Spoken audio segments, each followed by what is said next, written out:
Isinusulong naman sa Bangsamoro Parliament ang panukalang maaaring magbago sa pag-access ng hustisya sa Special Geographic Area kung saan matagal ng concern ng mga residente ang kinakailangan bumiyahe pa sa Region 12 para sa mga pagdinig at iba pang legal na transaksyon.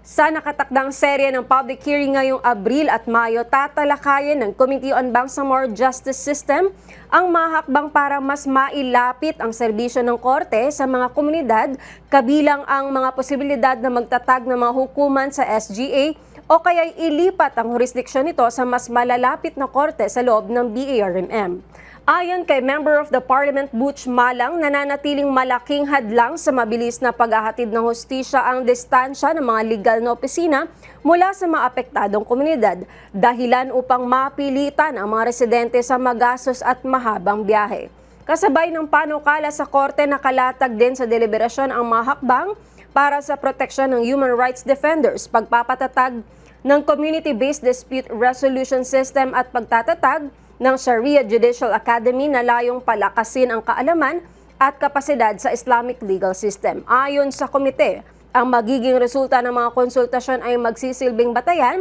sa pag-finalize ng mga panukala bago ito isalang sa plenaryo ng Bangsamoro Parliament. Minabuti po ng ilan sa ating mga kasama na mag-propose na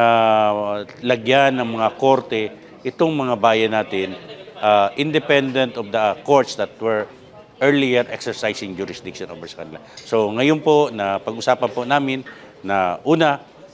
konsultahin po namin yung mga subject matter experts natin, mga clerks of courts, yung attorney general po natin, yung mga constituency natin na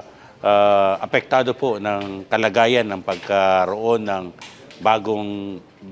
political subdivision, ng bagong mga munisipyo, lalo-lalo mga chief of police, yung ating mga LGU, kung paano po natin titingnan yung mga issue dito sa panukalang pagtatatag ng mga bagong husgado.